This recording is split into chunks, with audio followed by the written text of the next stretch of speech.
Imagine the universe as a vast stage. Every planet, every star, every cluster of galaxies performs its silent choreography upon that stage.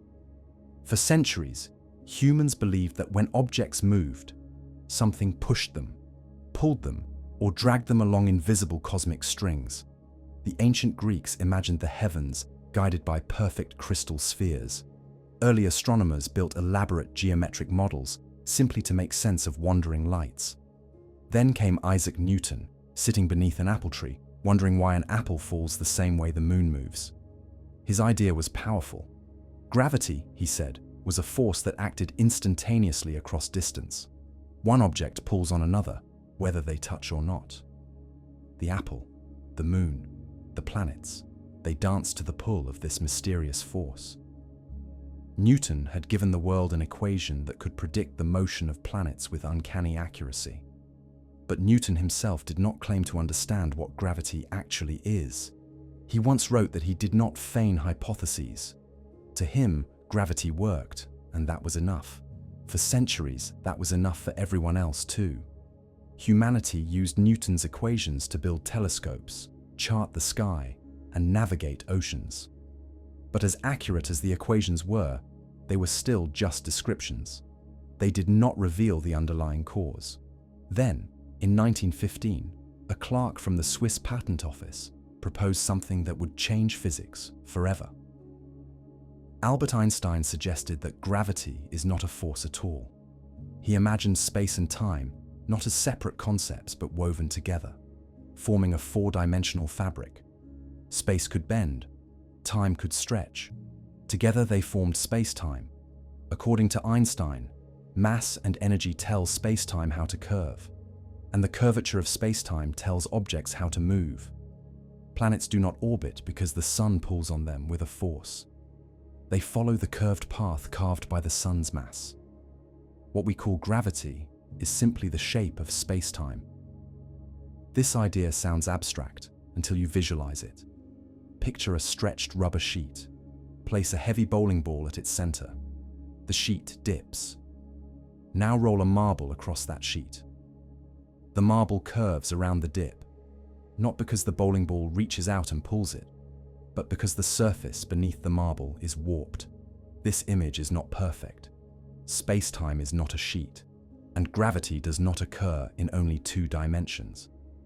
But even as a metaphor, it reshaped our thinking. Gravity was no longer a mysterious pull, it was geometry. Einstein's theory of general relativity was more than elegant. It was predictive. When scientists tested it, nature answered in agreement. Light bends around massive objects. Time slows down near strong gravitational fields. Atomic clocks on airplanes tick differently than identical clocks sitting on the ground. The universe expands, stretches, and evolves in time. General relativity predicted all of this. Yet the very success of general relativity became its problem. The theory works perfectly on the scale of planets, stars, and galaxies. It explains the orbit of Mercury. It predicts gravitational waves, ripples in space-time produced by colliding black holes, which scientists finally detected in the year 2016. But when physicists try to apply the same equations to the smallest scales of reality, the world of quantum mechanics, everything falls apart. Quantum mechanics describes the universe differently. It says that at the tiniest scales, reality is not continuous but granular. Energy comes in discrete packets called quanta. Particles pop in and out of existence. The vacuum is not empty. It seethes with fluctuating fields. Quantum mechanics is strange, but it is precise. It explains why atoms hold together, why electrons occupy specific energy levels, how lasers shine, and how the sun produces light. Modern civilization runs on quantum physics. Every microchip, every electronic device, every digital photograph relies on quantum rules. The problem is that general relativity and quantum mechanics do not agree with each other. When physicists try to merge the smooth fabric of spacetime with the jittery chaos of quantum fields, The mathematics produces impossible infinities. Equations explode into meaningless values. The two greatest theories of physics behave like strangers forced into a conversation neither wants to have. Gravity, the force that governs the universe on the largest scales, refuses to obey the rules of the smallest scales. This leaves physicists with a puzzle that seems almost philosophical. How can the universe operate under two contradictory sets of laws? How can reality be both smooth and jittery at the same time? We know the universe is one coherent whole. Nature does not split into two rule sets depending on the mood. The contradiction is ours, not the universe's. Physicists give this divide a name. It is called the problem of quantum gravity. The holy grail of modern theoretical physics is to create a single framework that unites quantum mechanics with general relativity. That framework is the goal of every attempt at a theory of everything, from string theory to loop quantum gravity. It is not just an intellectual challenge. Without a unified theory, we cannot fully understand black holes, the beginning of the universe, or what space and time actually are. What makes the problem strange is that quantum mechanics handles forces extremely well. The electromagnetic force, the strong nuclear force, and the weak nuclear force all fit into a quantum description called quantum field theory. These three forces are represented by particles called gauge bosons. Photons carry the electromagnetic interaction. Gluons carry the strong nuclear interaction. W and Z bosons carry the weak nuclear interaction. Everything fits neatly, except gravity. Gravity stands apart. If quantum field theory treats every force as the exchange of particles, then gravity should have a particle as well. Physicists gave it a name, the graviton. The graviton has never been detected. Unlike photons or gluons, gravitons would be unimaginably weak. To detect a single graviton, you would need an instrument so massive and so perfectly isolated that it would collapse into a black hole before the measurement was possible. Gravity hides itself from our experiments, almost refusing to reveal its microscopic structure. This isolation makes gravity feel ancient, almost primordial. The strong nuclear force binds quarks inside protons. The electromagnetic force binds atoms into molecules. The weak force governs radioactive decay. These three are tidy, clean, and quantifiable. Gravity, by contrast, is messy. It shapes planets and galaxies. It sculpts the universe, yet it resists all attempts to reduce it to quantum rules. It whispers instead of shouts. Imagine trying to understand water only by studying oceans from a distance. You see tides and waves and storms, but you never hold a single drop in your hand. That is how physics treats gravity. We see its grand effects. We watch it curve starlight. We see galaxies spiraling like slow whirlpools. But we cannot hold gravity in a lab and study it grain by grain. We do not know its quantum droplet. This conflict is more than a mathematical inconvenience. It becomes catastrophic inside a black hole. According to general relativity, the center of a black hole collapses into a singularity, a point of infinite density and zero volume. Time ends, space ends. The equations stop. The universe effectively says, "Your theory cannot go here." Yet quantum mechanics has no room for true infinities. In quantum physics, infinities signal that something deeper is missing, like a map that suddenly ends at the edge of the page. When we look into a black hole, the contradiction between our theories becomes visible. At the event horizon, the boundary where light can no longer escape, both quantum mechanics and general relativity should apply. Quantum mechanics describes the behavior of particles at the horizon. General relativity describes the curvature of spacetime around it. Both theories are correct, but together they disagree violently. The physics of a black hole becomes a battleground where equations contradict reality. This clash grew even sharper when Stephen Hawking made an unexpected discovery. In 1974, Hawking calculated that black holes emit radiation due to quantum effects near the event horizon. Pairs of virtual particles constantly flicker into and out of existence in empty space. Normally, they annihilate instantly. But near the event horizon, one particle falls into the black hole while the other escapes. To an outside observer, the black hole emits a faint glow of energy. This phenomenon is called Hawking radiation, and it leads to a paradox that shakes the foundation of physics. If black holes radiate energy, they will eventually evaporate.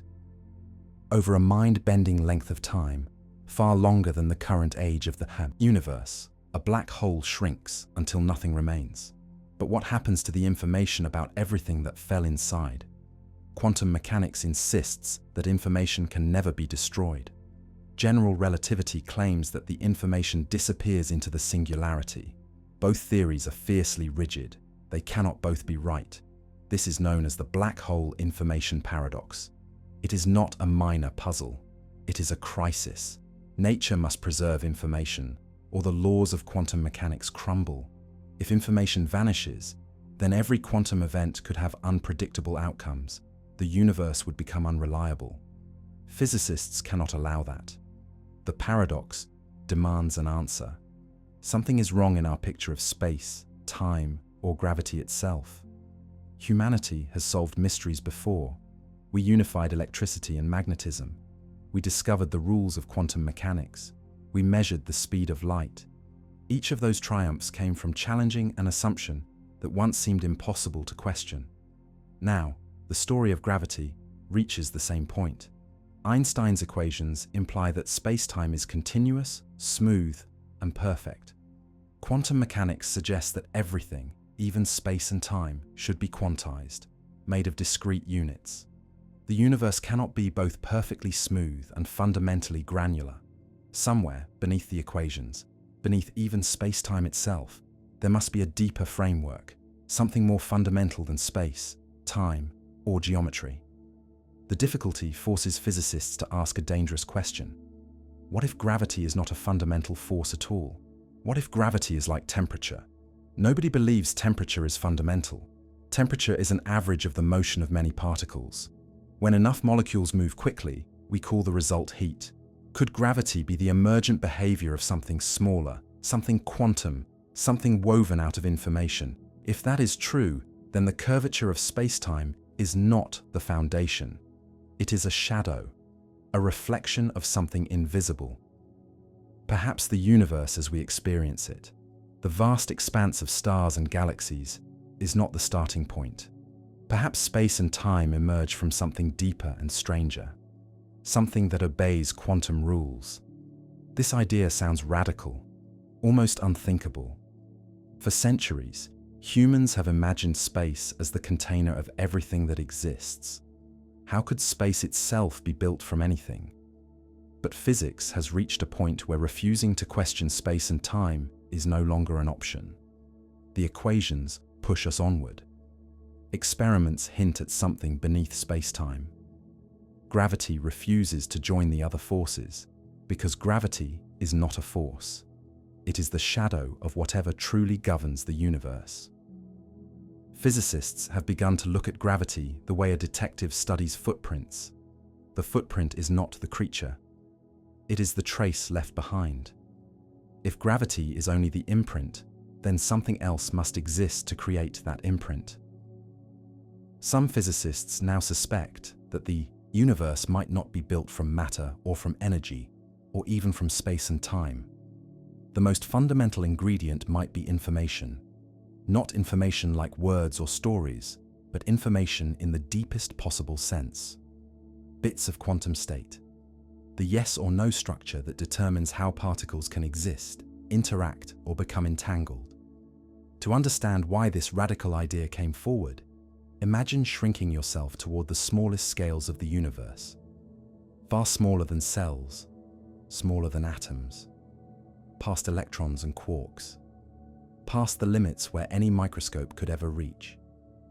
Eventually you reach a boundary where the very idea of space seems to stop making sense. Quantum mechanics does not allow you to know positions and speeds with perfect accuracy. The more precisely you try to measure space, the more space itself becomes uncertain. Space dissolves into probability. General relativity says spacetime curves smoothly. Quantum mechanics says nothing is smooth. At that boundary, our two greatest theories are like puzzle pieces that do not fit. When you press them together, the edges crack. The conflict grows sharper when we examine the early universe. According to current cosmology, the universe began as a state of extreme energy and density. Everything that exists today, all galaxies and clusters and stars, emerged from something smaller than a grain of sand. In that newborn moment, quantum mechanics and gravity would both have been overwhelmingly strong. Yet our mathematics gives up. The equations explode into infinities, as if nature refuses to let us peek at its origin using the tools we have. This is why physicists pursue a unified theory. Not to decorate textbooks with cleaner symbols, not to impress colleagues, but because reality demands it. Without understanding gravity at the quantum level, we cannot understand the beginning of time, the interior of black holes, or even the true meaning of space. As theories evolved, one idea began to whisper through the equations. It did not come from the world of large things, like orbits and galaxies, but from the world of information. As physicists studied black holes, they noticed that the amount of information a black hole can contain does not scale with its volume. Instead, it scales with the area of its event horizon. In simpler terms, if you double the surface area of a black hole, you double the amount of information it can store. This is deeply strange. We are used to volume scaling with contents. A suitcase holds more items if it has more interior space. A computer stores more data if it has more memory cells. But a black hole does not care about interior volume. It cares only about the surface. This is the first whisper of something revolutionary. It suggests that the universe might work like a hologram. A hologram stores three-dimensional information on a two-dimensional surface. If black holes store information on their surface, then maybe the universe does something similar. Maybe reality itself is like a projection, not from a light bulb, but from quantum information. Physicists did not reach this conclusion lightly. They resisted it. For a long time, the idea seemed too strange. But black holes forced their hand. Black holes are nature's laboratory. We cannot build them, but we can study their mathematics. They compress information to the absolute limit of physical law. They reveal the fractures between general relativity and quantum mechanics. This is where gravity shows its true mystery. Gravity bends light. It traps space and time. But if the rules of information storage are what shape black holes, then perhaps gravity is not controlling information. Perhaps information is controlling gravity. Consider a different analogy. Think of temperature. Temperature feels fundamental. When you hold warm coffee, you feel heat at your skin. Temperature changes how water behaves and how wind moves. But temperature is not a primary entity. It is not made of temperature particles. Temperature emerges from motion. Countless molecules vibrating faster or slower create what you experience as warmth or cold. Temperature is real, but it is not fundamental. Physicists began to wonder, what if gravity works the same way? What if gravity emerges from countless quantum bits interacting beneath our awareness? This would mean that space is not the stage. Space is the illusion created by the deeper structure of information.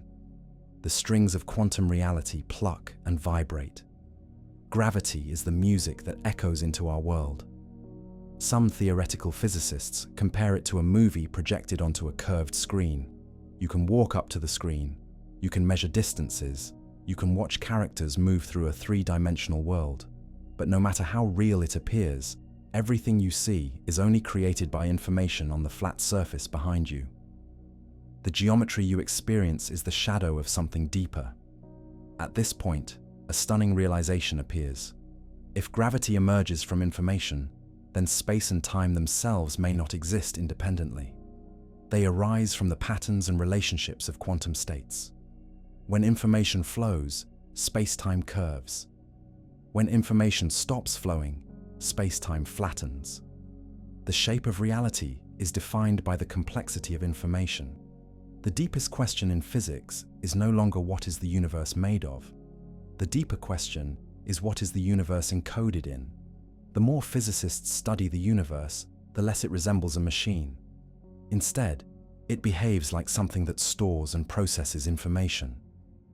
Every law of physics, every particle interaction, every moment of time might be a kind of computation.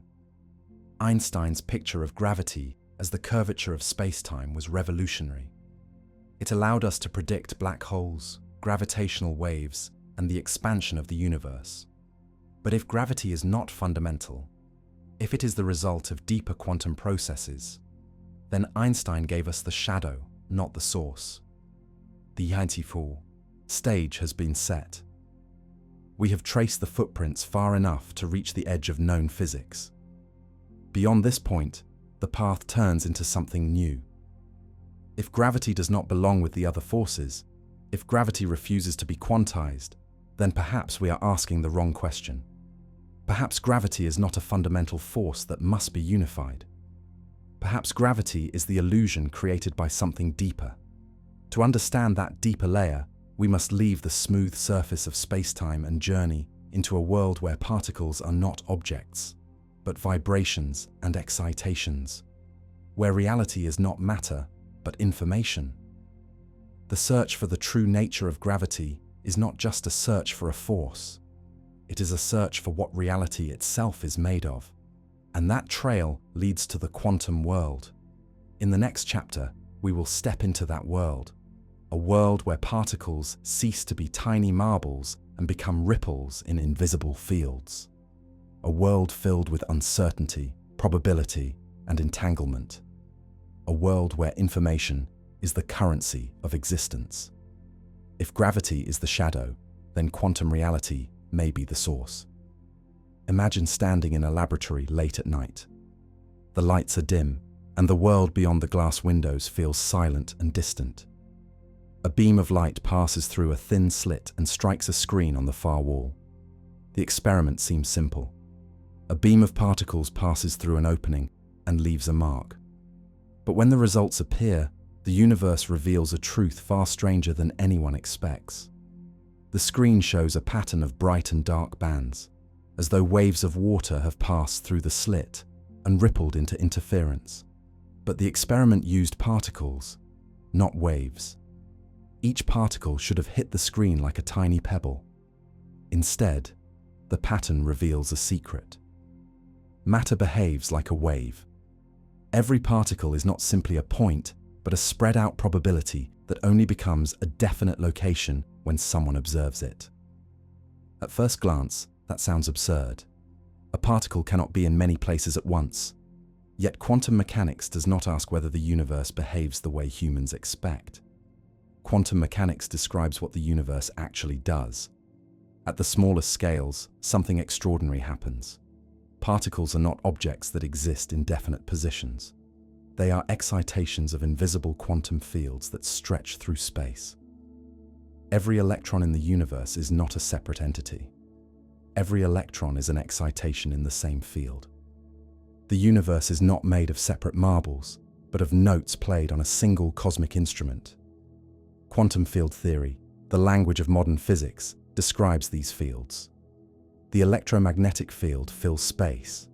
When it vibrates in specific ways, the vibration becomes a photon. The electron field fills space. A ripple becomes an electron. The strong nuclear field binds quarks into protons. The weak nuclear field governs radioactive decay. Reality is a symphony of fields, each capable of vibrating to produce particles. This idea overturns the classical view of matter. Instead of particles being the foundation, the fields are the foundation. The particle is only a temporary event, like a single wave crest in the ocean. Consider water. You can stand on a shore and watch the waves roll in. Each wave is distinct.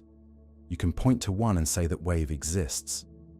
But the wave does not exist separately from the water. The wave is the motion of the water. The fields of quantum mechanics behave in a similar way. A particle is not an object made of stuff. A particle is a temporary change in the state of a field. Quantum mechanics goes further. It tells us that information sits at the heart of everything. Information defines what a quantum state can be and how it can evolve through time. When a quantum system exists in multiple possible states, the system does not choose a single one until someone measures it. This is not because the particle hides the information from us. It is because the information does not yet exist. The act of observation forces reality to pick one outcome. Until then, the system exists in a superposition of possibilities. In other words, the universe calculates probabilities, not certainties. This idea became clear through a thought experiment created by Erwin Schrödinger. He imagined a sealed box containing a cat, a radioactive atom, and a detector. If the atom decays, the detector triggers a mechanism that ends the cat. If the atom does not decay, the cat lives. Quantum mechanics says that before the box is opened, the atom exists in a superposition of decayed and not decayed. If the atom is in superposition, the entire system is in superposition. In the mathematics, the cat is both alive and not alive. Schrödinger did not intend this as a literal claim about cats. He intended it to expose the strangeness of quantum theory. The world we observe is definite. The microscopic world is uncertain. What bridges those two worlds? The answer may lie in information. At the foundation of quantum mechanics is the wave function. The wave function does not represent a physical object. It represents the information available about the system. It holds all possible outcomes of measurement.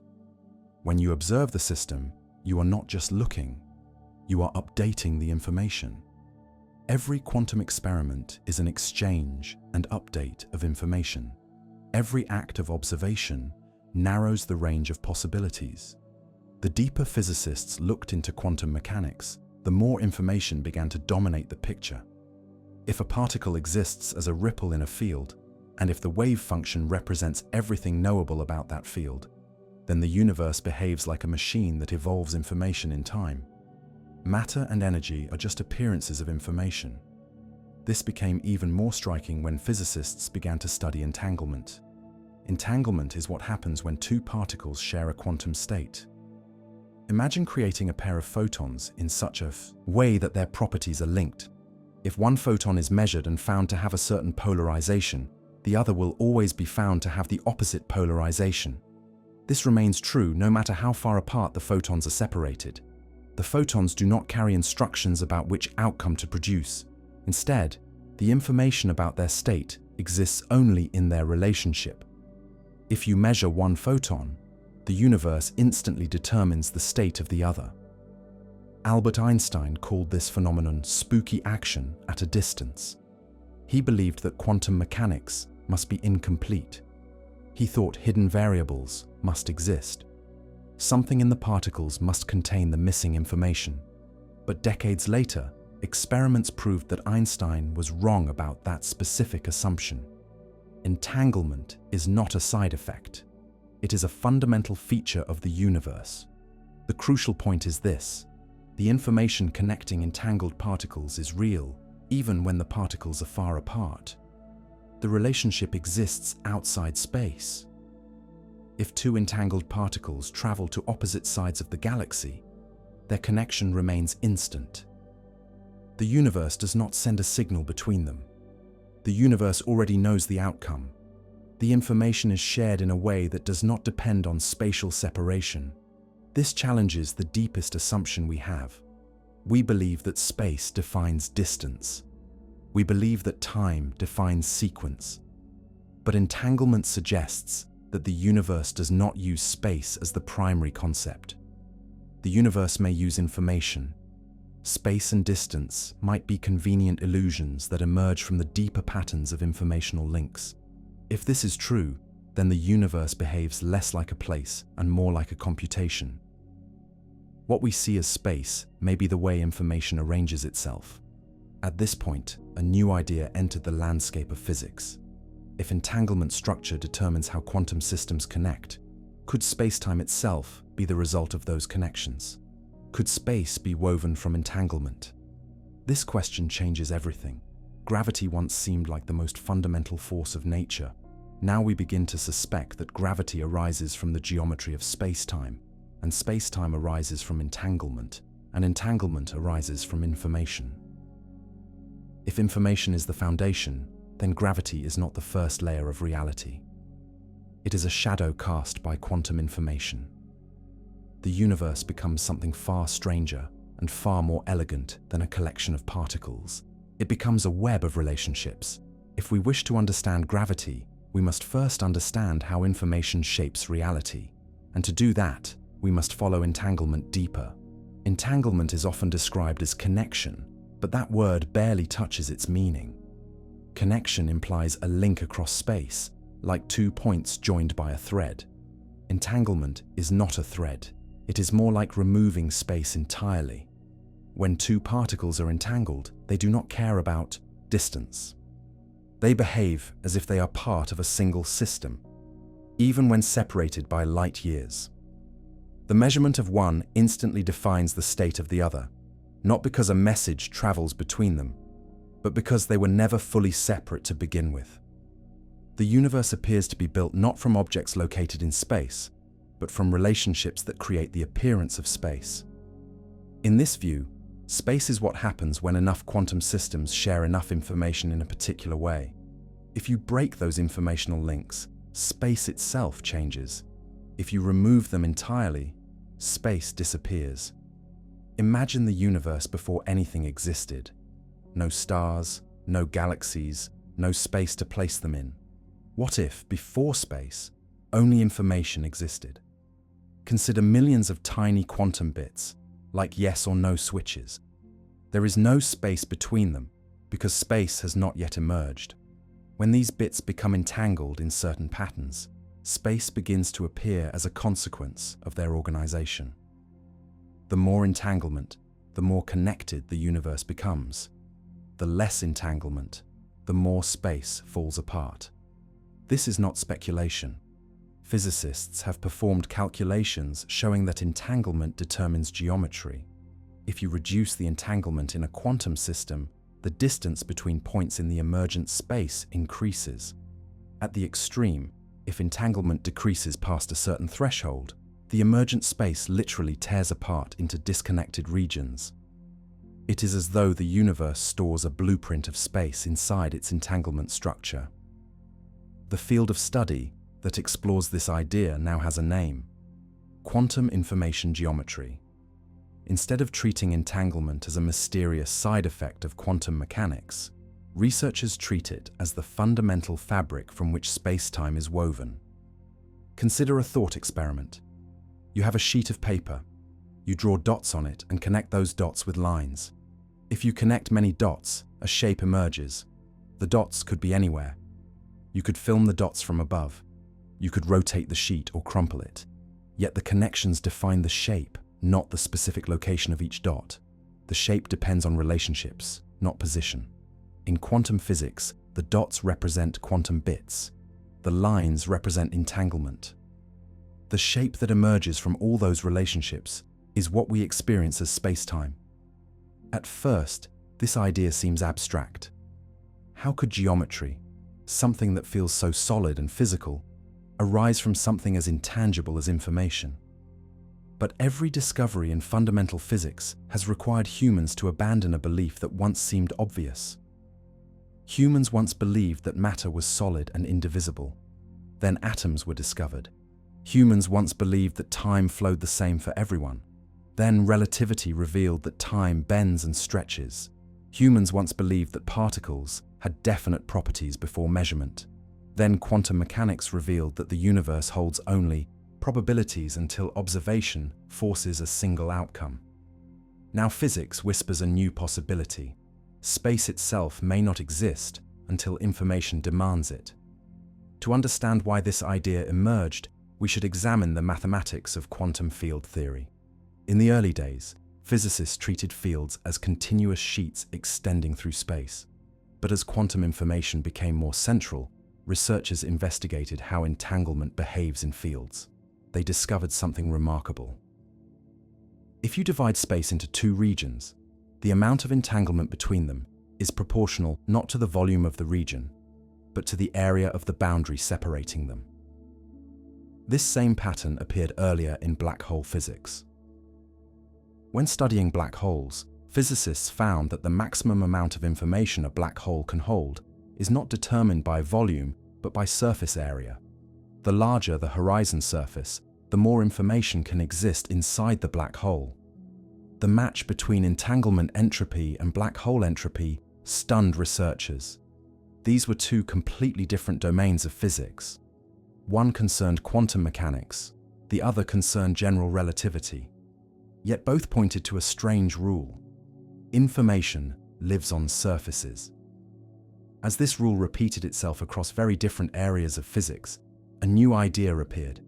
Perhaps the universe does not store information inside space. Perhaps the universe stores information on boundaries. If that is true, then spacetime may emerge from those informational boundaries. Space would not be a container. Space would be the three-dimensional projection of information arranged on a boundary. To visualize this, imagine a library. Each book has pages filled with symbols. The pages are flat, yet from those symbols you can imagine entire worlds. In quantum mechanics, the boundary holds the symbols. The universe we experience may be the imagined world arising from those symbols. Every time researchers pushed into the frontier between gravity and quantum mechanics, information kept returning like an echo. Entanglement entropy, black hole entropy, surface area laws. The more physicists studied, the more one message repeated. The universe organizes itself according to information. At this stage, the idea becomes even more surprising. If entanglement determines how quantum systems connect, and if information on a boundary determines how space emerges, then something profound follows. Space is not where information lives. Information is what creates space. This transforms our understanding of reality. The universe is not a place where things happen. The universe is a process that creates the place where things can happen. Matter is not the foundation. Energy is not the foundation. Space and time are not the foundations. The foundation is information. The double-slit experiment hinted at this long ago.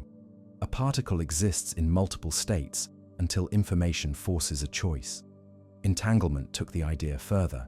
It revealed that particles do not exist independently, they exist as shared information. Now, quantum field theory and black hole thermodynamics bring the final piece.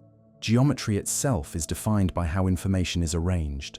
The walls of reality are made not of atoms and particles, but of logic. Soon, a breakthrough would translate this idea into a precise framework. It would link quantum mechanics, gravity, and information into a single picture. The breakthrough arrived from a quiet moment in 1997, when a young physicist named Juan Maldacena showed that a universe without gravity could generate a universe with gravity. Not by magic, not by speculation, but through information encoded on a boundary. But before that, we need one more step. We must explore what happens when information leaves a boundary and becomes geometry itself.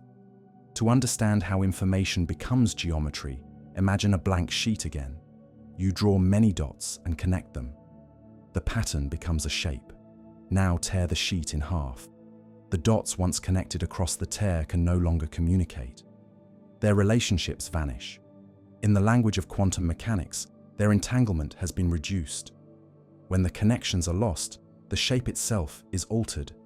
Remove enough of those informational links, and the shape no longer resembles a surface. It fragments into isolated islands of dots. If space-time behaves like that sheet of connections, then entanglement does not merely decorate space-time. Entanglement creates space-time. Where quantum systems are highly entangled, the geometry is smooth and connected. Where entanglement fades, geometry stretches thin. Remove entanglement entirely, and space-time itself disappears. Some physicists describe entanglement as the glue that holds space-time together. Not glue like a material, but glue in the sense of a relationship. If you take a region of the universe and reduce its entanglement with the rest of the universe, that region becomes more distant in space-time. The less entanglement, the greater the separation. This is not separation in a physical sense, it is separation in geometry. The distance between regions of space depends on how much information those regions share. This suggests a radical view. Distance is not fundamental, distance is emergent. When two quantum systems are entangled, they are close, even if they are physically far apart. When they are not entangled, they are distant, even if they are side by side. If you imagine that the entire universe arises from such informational bonds, then space is not something that exists and then holds information. Information exists first, and space arranges itself around it. This idea removes the need to explain how entangled particles communicate across vast distances. They do not communicate across space. They create the space between them. The most astonishing demonstration of this does not come from theory alone. It comes from the collision of ideas that once seemed unrelated. Black hole physics and quantum information theory merged into a shared language. Black holes store the maximum amount of information allowed by the laws of physics, and their information content depends on the surface area of their event horizons. Quantum field theory shows that the entanglement between regions of space depends on the boundary between those regions, not the interior. Two entirely different areas of physics began drawing the same picture. Information lives on boundaries. Geometry lives in the volume that emerges from those boundaries. Space itself is a hologram. This realization pushes us toward one of the most important concepts in modern theoretical physics, a concept that acts like a bridge over the chasm between quantum mechanics and general relativity, a concept that will, in the next chapter, show that a universe without gravity on a boundary can produce a universe with gravity inside, not metaphorically, mathematically. The work of Juan Maldacena will show precisely how the rules of quantum information on a lower dimensional boundary can generate the geometry and gravity of a higher dimensional world. But before we arrive there, we must return to the experimental heart of quantum mechanics. The double-slit experiment showed that reality chooses a definite outcome only when someone extracts information. The wave function collapses not because a particle must be somewhere, but because information has been acquired. Reality and information evolve together. If information determines outcomes, then information determines reality. Entanglement goes even further. Entanglement determines relationships. And as we have seen, relationships determine geometry. Picture a network of quantum bits floating in a void. Each quantum bit has no location. There is no space in which they exist. But if two bits become entangled, a relationship is formed. If many bits share relationships, a web appears. The web is not space. The web becomes space. Every strand of entanglement defines a connection. Every cluster of entanglement defines proximity. Where entanglement grows dense, space becomes smooth. Where entanglement is sparse, space stretches thin. Where entanglement disappears, space-time rips and separates into different regions. Connections create closeness. Information creates geometry. Once you grasp this, something profound follows. Space is not empty.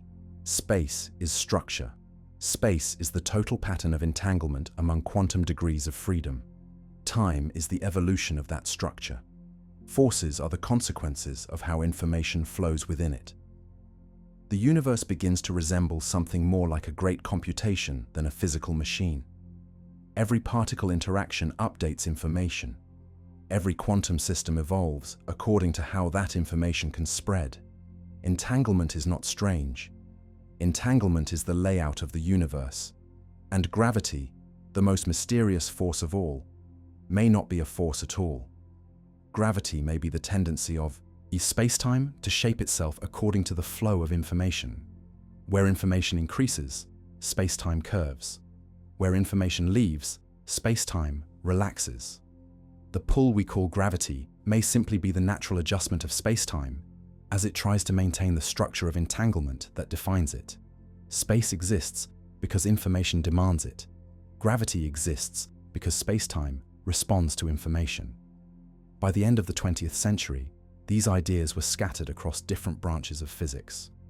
Black hole thermodynamics, quantum field theory, entanglement theory, all separate, all pointing toward the same silent truth. Gravity is geometry. Geometry is entanglement. Entanglement is information. Then, in one quiet moment in 1997, the breakthrough came. A young physicist named Juan Maldacena showed that this entire picture could be expressed in a single mathematical correspondence. A universe with no gravity living on a boundary produces a universe with gravity inside. Information on a surface generates spacetime within. Reality is not what it seems. In the next chapter, we step into that discovery. We will watch as the holographic principle becomes precise. We will witness how a universe can exist on a boundary, and how, from pure quantum information, gravity emerges. When you are ready, we will cross into the holographic universe. Imagine standing at the edge of a black hole.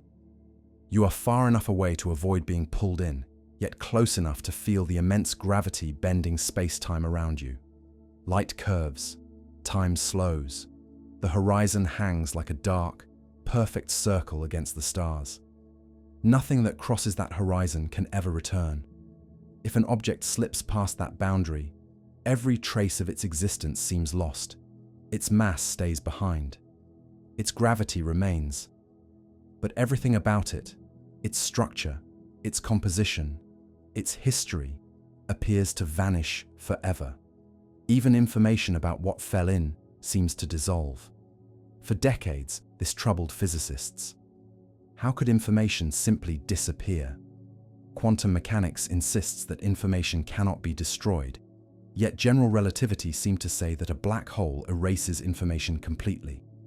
Stephen Hawking calculated that black holes emit radiation through quantum processes, slowly evaporating over unimaginable periods of time. If the black hole eventually disappears entirely, where does the information go?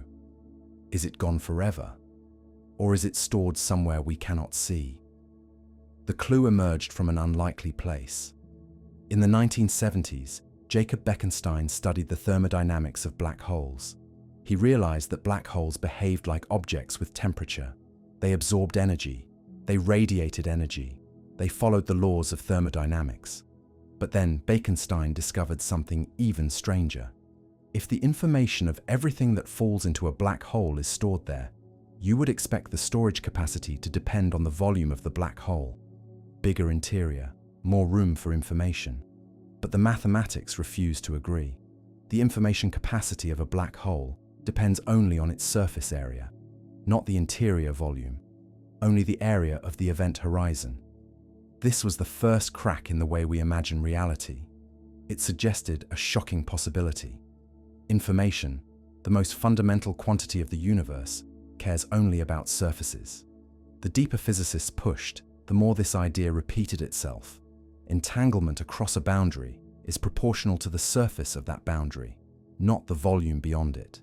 Black hole entropy is proportional to the area of its event horizon, not the space inside. Everywhere the mathematics pointed to surfaces.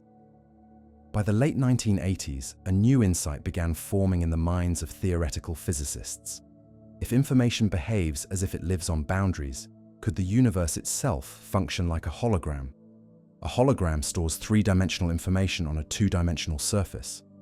Shine light through the surface, and a three-dimensional image appears. The image is real to our eyes. We can see depth, we can see shape. But the depth is an illusion created by information on a lower dimensional surface. In 1993, physicist Gerard T. Hooft made a bold proposal. He argued that all the information within a volume of space could be represented by degrees of freedom that exist on the boundary of that volume. Leonard Susskind refined this idea. Together, they formed what is now called the holographic principle. The universe we experience in 3 dimensions might be the projection of information stored on a 2-dimensional boundary. Space in this picture is not a fundamental stage. It is the illusion created by information. This does not mean we are living inside a projection in the science fiction sense. It means the laws of physics may store information in fewer dimensions than the ones we perceive. The depth of the universe could emerge from the mathematics of information. This principle changes our most basic assumptions. Humans believe that the world is three-dimensional because we can move forward, backward, left, right, up, and down. But our senses are not the ultimate judge of reality. Physics is. If the universe truly works like a hologram, then what we call depth is the product of geometric relationships encoded on a surface that we cannot see.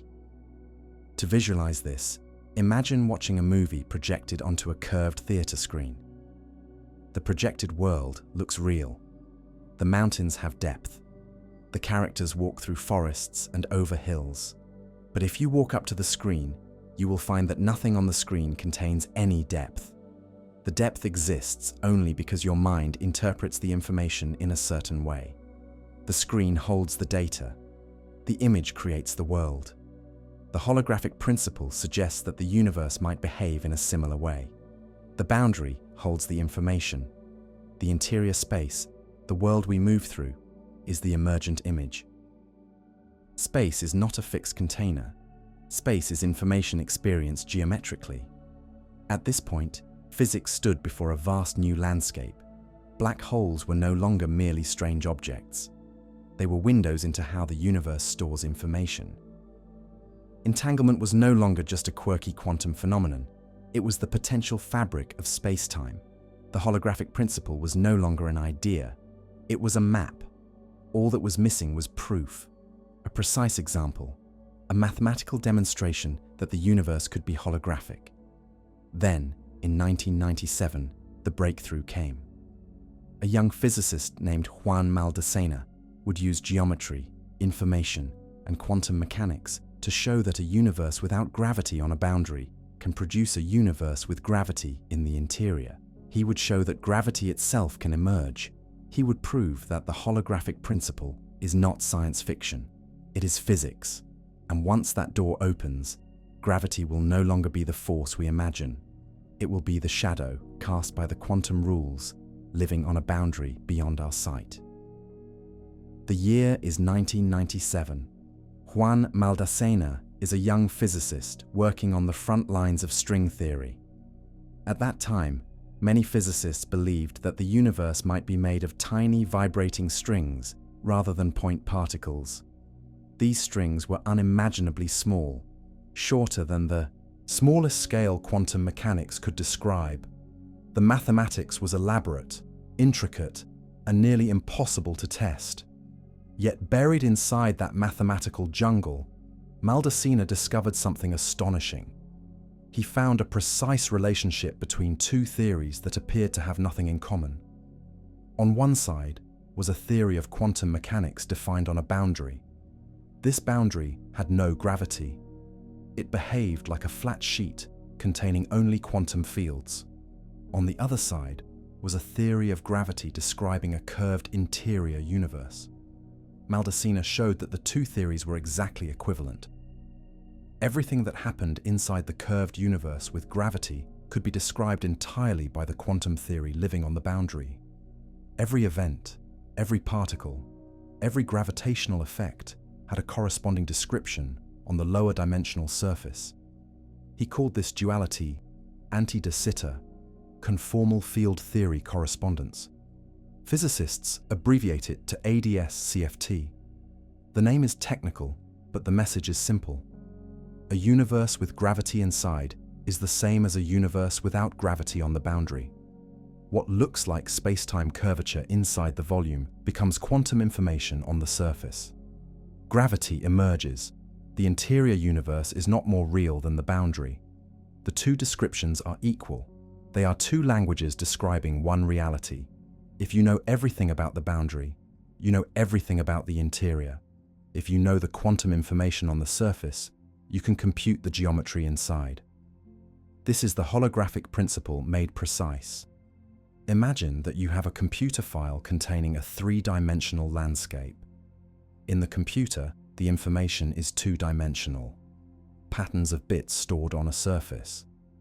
But when the file is rendered, a three-dimensional world appears. You can walk through that world. You can observe objects and measure distances. Yet everything inside that world comes from the information stored on the boundary. Maldacina's discovery means that our universe could work the same way. The world we experience may emerge from quantum information encoded far away, perhaps at the boundary of the universe itself. Space is not an arena. Space is a consequence. Gravity is not a fundamental force.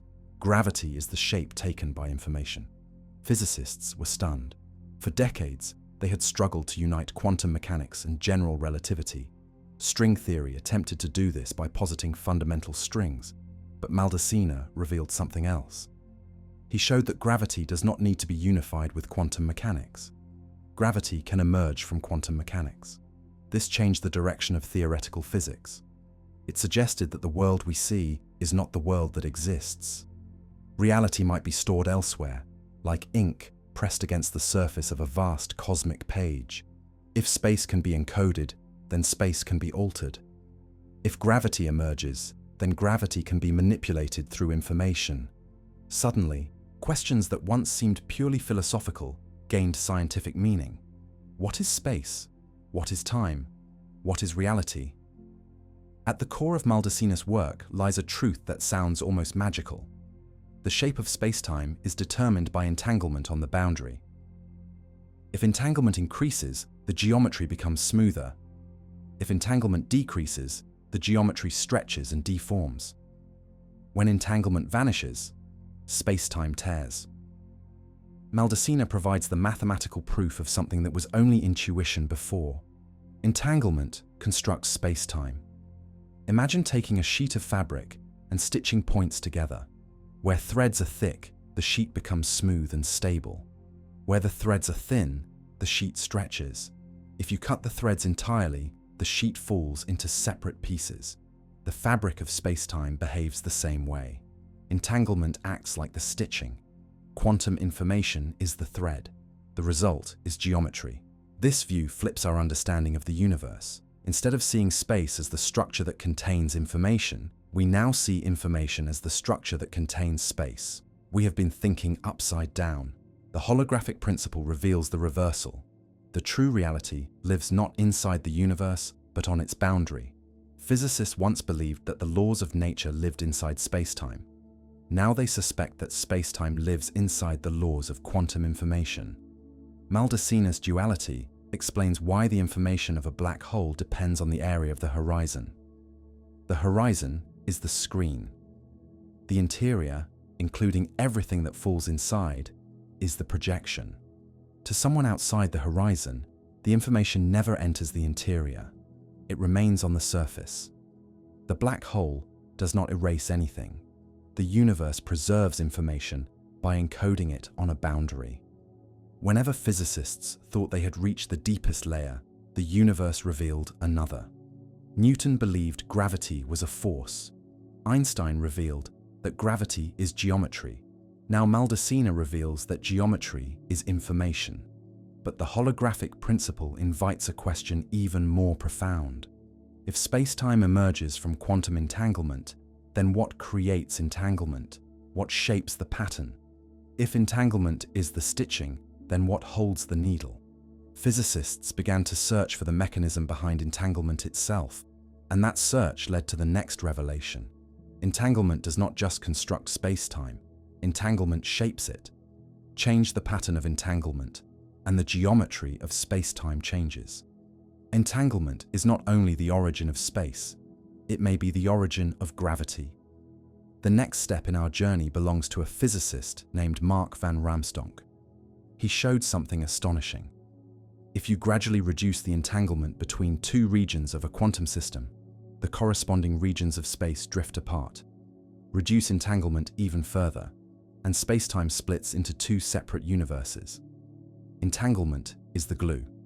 Gravity is the curvature produced by that glue. And in the next chapter, we will watch the fabric of space form and tear under the weight of entanglement. Imagine a universe where gravity does not exist. No planets orbiting stars, no curvature of space-time, No falling apples, only quantum fields vibrating on a boundary, like ripples on the surface of an invisible ocean. In that universe, there are no massive objects pulling on each other, no trajectories defined by geometry, no bending of light around galaxies. There is only pure quantum information interacting through the strange laws of probability, nothing like the world we see. Now imagine that from this boundary, from these quantum interactions with no gravity at all, arises a second universe. This second universe contains curved space-time, stars, planets, and everything we experience as physical. In this interior universe, gravity exists. Mass bends space-time. Light curves. Geometry becomes destiny. If you live inside this second universe, gravity seems fundamental. It shapes every motion. It sculpts the cosmos. Yet here is the impossible truth. The two universes are the same. The boundary quantum world with no gravity and the interior universe with gravity are not separate realities. They are two descriptions of one underlying system, two languages describing the same information.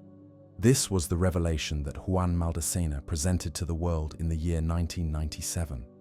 His work showed that a lower dimensional quantum system can create a higher dimensional world with gravity. The name physicists use for this correspondence is anti-de Sitter conformal field theory, often spoken as ADS-CFT. The details sound technical, but the idea is astonishingly clear. Everything that happens inside a universe with gravity can be described by a quantum theory on its boundary that contains no gravity at all. The interior is a hologram of the boundary. To grasp the depth of this, imagine a book. The pages contain symbols. Those symbols are flat. But from them, a world unfolds in your imagination. Characters walk through forests. Rivers flow. The world is three-dimensional, but the information is not. The information lives on something lower dimensional. Maldacena's discovery shows that space-time behaves the same way. The three-dimensional world we inhabit may emerge from information stored on a boundary. Einstein taught us that gravity is the curvature of space-time. But Maldacena showed that space-time and curvature themselves can emerge from something deeper. Geometry is not the foundation. Information is. Gravity is not a fundamental force. It is the shadow cast by quantum information. Physicists had long believed that quantum mechanics and general relativity could not be reconciled unless we changed our understanding of particles or space. Maldacena showed that the answer was not inside space-time at all. The answer was on the boundary of space-time. The true theory of the universe does not live in the world we see, but in a layer we cannot access directly. Space emerges from information like steam condenses from water. To understand the power of this idea, picture a map and a territory. In most cases, the territory is real, and the map is the representation. Here, the representation is what is real. The map is the universe. The territory is the surface where information lives. If space-time is a hologram, then gravity is illusion. Not illusion in the sense of being fake, but illusion in the sense of not being fundamental. Temperature is real, but temperature emerges from the motion of molecules.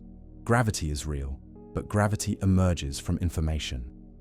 This holographic relationship solves the deepest paradox of black holes. When something falls into a black hole, general relativity says the information disappears forever. But quantum mechanics says information cannot be destroyed. Maldacena's correspondence shows that both views can be true. To anyone inside the holographic world, information seems to fall into the black hole. But to the boundary, the information never enters. It stays encoded on the surface, preserved in the language of quantum fields. The interior of a black hole exists only as a projection. The information never leaves the boundary. This explanation ended a decades-long crisis in physics. The black hole information paradox was not a failure of quantum mechanics or of general relativity. It was a misunderstanding of where reality is anchored. Our intuition puts reality inside space. Physics reveals reality on the surface that creates space. Imagine watching a film on a screen. Inside the film, a character might throw a letter into a fire. The letter burns. The information is destroyed. But outside the story, the information never existed in that world. It lived in the film reel, encoded frame by frame. The destruction was only part of the projected world. Maldaceno's work shows that the universe behaves the same way. The holographic boundary is the film reel. Our spacetime is the movie. Einstein once said that spacetime is like a fabric. Maldaceno shows that the fabric is woven from quantum entanglement. The strength of entanglement determines the smoothness of spacetime. If entanglement increases, spacetime becomes more connected. If entanglement decreases, spacetime stretches thin. If entanglement vanishes, spacetime tears apart into separate regions. Gravity, in this view, is nothing more than the geometry created by patterns of entanglement. In the holographic universe, mass bends spacetime, because mass changes the distribution of quantum information on the boundary. The more information stored, the more gravity the interior projection experiences. When a black hole forms, the boundary becomes a region of maximum information density. The curvature we call gravity is the consequence of that informational overload. A black hole is not a hole in space. It is a concentrated region of information. Once physicists saw this connection, the door opened to new ways of thinking. Instead of asking how to quantize spacetime, they began asking how to organize information. Instead of searching for gravitons, they studied entanglement. Gravity became geometry. Geometry became entanglement. Entanglement became information. The world becomes simpler as we strip away illusions. We used to think matter was fundamental. Then we discovered atoms. We thought atoms were fundamental. Then we discovered quarks and fields. We believed space was the stage. Then we discovered the stage emerges from quantum information. We now stand at a new horizon. On one side is our familiar world. On the other side is something deeper and stranger. Not mass, not space, not time. Information, relationships, entanglement. A universe not built from things, but from the rules linking them. Maldaceno's work does not end speculation. It begins the next era. If gravity is the shadow, we must now study the source. If spacetime emerges, we must now ask what lies beneath. The next chapter will take us there. Mark van Ramsdonk will show that entanglement does not only allow spacetime to exist, it shapes its very form. If entanglement is the stitching, then manipulating entanglement manipulates spacetime itself. And with that realization, we reach an extraordinary possibility. The universe may not be a place. The universe may be a pattern. Imagine two distant points in the universe. Perhaps one lies near the edge of a galaxy, wrapped in cold starlight. The other drifts near a black hole, caught between stretching space and falling time. Between them, trillions of kilometers seem to unfold. Yet to quantum mechanics, distance may not matter. What determines closeness is not space, but entanglement. Entanglement is the silent relationship that binds quantum systems. If two systems share entanglement, they are close, even if space tells us they are far apart. If two systems lose entanglement, they become far, even if space says they are side by side. This realization shattered the idea that space exists as a fixed background. Space can stretch or shrink depending on how much entanglement connects its parts. In this picture, spacetime is a living structure, formed by relationships, not by emptiness. The person who revealed this idea with clarity was Mark van Ramsdonk. Around the year 2010, he began exploring a question few had dared to ask. If spacetime can emerge from entanglement, could changing the amount of entanglement change the shape of spacetime itself? Instead of treating entanglement as an odd quantum feature, he treated it as the possible glue from which spacetime is built. His insight did not come from mathematics alone. It came from listening to what Maldaceno had revealed. If the holographic world describes gravity inside a universe through information on its boundary, then something must translate boundary information into interior geometry. Van Ramsdonk suspected that the translator was entanglement. He created a mental model. Suppose we have a universe described by the holographic principle. The boundary contains the quantum information, and the interior contains the emergent space. Now imagine reducing the amount of entanglement between two large regions of that boundary. What would happen to the geometry of the interior? His calculations showed a strange result. When entanglement decreases, the interior space-time stretches. As more entanglement is removed, the space between those regions grows wider. If entanglement decreases enough, the interior space-time tears apart. Two separate universes appear, with no bridge between them. In other words, breaking entanglement breaks space-time. This is the moment where the universe becomes a story told through relationships. Space-time does not exist first, with entanglement added later. Entanglement exists first, and space-time forms as a consequence. Entanglement creates proximity. Entanglement creates continuity. Entanglement creates the possibility of motion. Space is the geometry of entanglement. Einstein had described gravity as the curvature of space-time. That was a grand shift. But Van Ramsdonk showed something even deeper. The curvature of space-time is not the final level. Geometry itself rests on something beneath it. Geometry is the shadow. The source is entanglement. Imagine a quilt. Each square is joined to others by stitches. The stitches create a surface. If you remove stitches, the surface stretches and eventually rips apart. Space behaves like that quilt. Entanglement is the stitching. Remove entanglement, and space loses its unity. This view reshapes the idea of distance. In everyday life, distance means separation in space. Walk 10 steps and you move farther away. Drive 1,000 kilometers and you increase distance. But in the quantum foundation, distance depends on entanglement. If two quantum regions are strongly entangled, they are near each other regardless of spatial separation. If entanglement fades, they drift apart even if they remain close in ordinary space. Reality tells us that closeness is not a measurement of meters. It is a measurement of information. This is not a philosophical metaphor. It is physics. Van Ramsdonk's insights are grounded in concrete calculations using Maldaceno's holographic correspondence. In these calculations, you can take a quantum system, reduce its entanglement, and mathematically watch the interior spacetime stretch. You can even simulate the point where the spacetime breaks into separate domains. The mathematics makes clear what the universe tries to whisper. There is no geometry without entanglement. Space is the geometry of shared information. This changes how we think about emptiness. In Einsteinian relativity, emptiness is the stage through which matter moves. The fabric of spacetime bends and curves based on mass and energy. The bending produces gravity. But if entanglement produces the fabric, then emptiness is not empty. Emptiness is structured.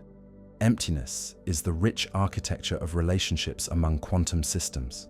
Space exists only where entanglement exists. Space flows from information. Consider the night sky. We look at stars scattered across a black background and think we are looking at vast emptiness. But beneath that apparent void is a dense network of entanglement connecting quantum states throughout the universe. Space is not nothing. Space is the connectedness between things. The more connected they are, the closer they are. The less connected, the more distance appears. When physicists began using this idea, they could model entire universes simply by arranging patterns of entanglement. Connect many quantum subsystems strongly, and the interior spacetime becomes smooth. Weaken the connections, and spacetime becomes elongated. Destroy the connections, and you create separate universes. A universe built from entanglement can divide, but it can also merge. If two quantum systems become entangled, even weakly, a bridge appears in the emergent spacetime. The shape of this bridge is not a tunnel made of matter. It is a tunnel made of relationships. The interior of space-time responds to entanglement like fabric responding to stress. This understanding forces us to rethink what gravity really is. Gravity is not a pull. Gravity is the way space-time curves in response to matter and energy. But if space-time is created by entanglement, then gravity is the way entanglement responds to changes in information. When mass enters a region of space, it alters the entanglement pattern on the boundary. That change of pattern alters the geometry, and the altered geometry affects motion. In our world, we see falling apples. In the informational world, we see changing entanglement. Matter does not cause curvature, information does. Curvature produces gravity. Gravity is the echo. Think of a book printed on thin paper. The ink forms letters. The letters form words. The words form meaning. Meaning is not made of ink. Meaning is made from the relationships between the words. If you remove the relationships, the ink remains, but the meaning disappears. In the universe, atoms and particles are like the ink. Entanglement is the meaning. Without entanglement, matter remains, but space-time dissolves. There is a striking implication. If you want to understand gravity, you must study information. If you want to understand space-time, you must study entanglement. If you want to understand reality, you must study the invisible threads that link quantum systems. Space is not fundamental. Entanglement is fundamental. One day, we may learn to manipulate entanglement intentionally. If entanglement creates space, then controlling entanglement could allow control of geometry. If geometry bends, gravity follows. The science fiction dreams of bending space may one day become scientific engineering, not by pushing on matter, but by manipulating information. In the end, Van Ramsdonk's insight forces us to confront a profound idea. We have believed that the universe has a flaw. We assumed that space and time were the stage upon which everything exists. But the stage is built from the actors. The actors are quantum states. Their relationships create the stage. The stage changes as the relationships change. Space is not a container. Space is an expression. For centuries, gravity was the first mystery. Then Einstein revealed that gravity is geometry. Now physics reveals that geometry is information. The deeper we travel, the simpler the structure becomes. Everything rests not on mass, not on space-time, not on force, but on information. When you look at the night sky, you are not seeing distance, you are seeing connection. Stars are far apart only because the entanglement that once linked them has weakened. Galaxies drift apart because their shared information thins. Distance is the fading of relationship. Space expands not because galaxies move through emptiness, but because entanglement stretches. Gravity acts not because masses pull, but because space-time curves. Space-time curves not because matter exists, but because information arranges itself. And information arranges itself because entanglement demands it. We do not live in a universe built from objects. We live in a universe built from relationships. In the next chapter, we will continue following this thread. Something even more surprising awaits. Entanglement does not only create space-time, it creates bridges through space-time. Wormholes may not be exotic tunnels of matter. Wormholes may be the geometry of entanglement itself. If space is woven from relationships, then wormholes are simply relationships given form. The universe is not a place. The universe is a network. Picture two distant regions of space separated by unimaginable emptiness. Maybe one region lies near a quiet star where planets drift in slow orbit, and the other exists far away near a cluster of violent black holes. To reach from one to the other through ordinary space would take longer than the age of the universe. Yet quantum mechanics whispers that distance may not matter. If two regions of space are entangled strongly enough, space between them bends. The geometry folds. A bridge appears. This bridge is not made of matter or energy. It is made of pure relationship. Physicists call such a bridge a wormhole. Albert Einstein and Nathan Rosen first described the idea in 1935.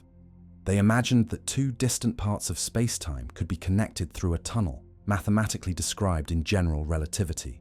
They called it an Einstein-Rosen bridge. It was a fascinating possibility, yet Einstein himself believed that such bridges could not be traversed. They collapsed too quickly.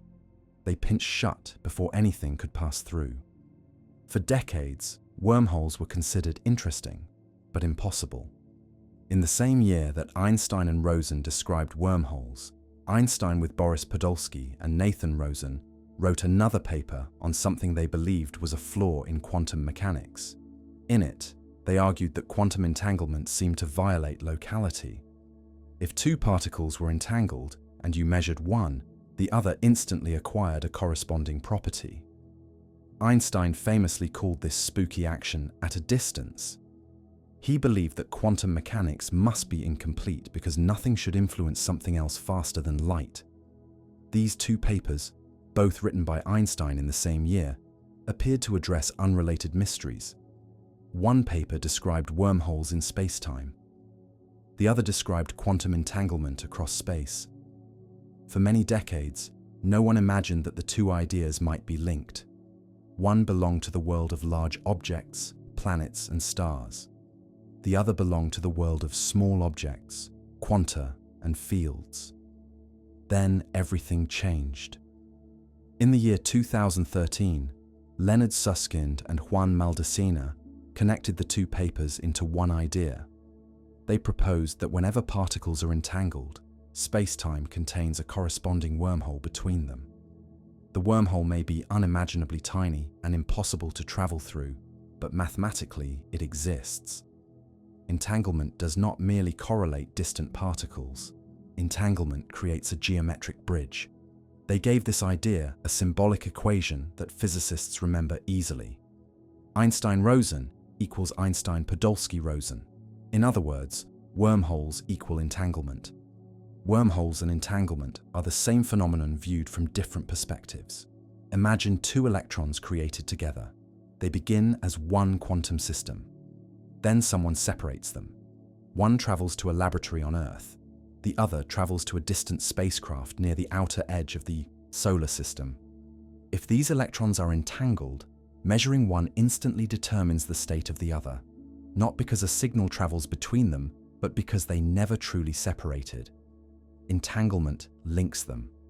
According to Susskind and Maldacena, the entanglement forms a thin wormhole in the geometry of space-time. No spacecraft could fly through it. Nothing travels within it.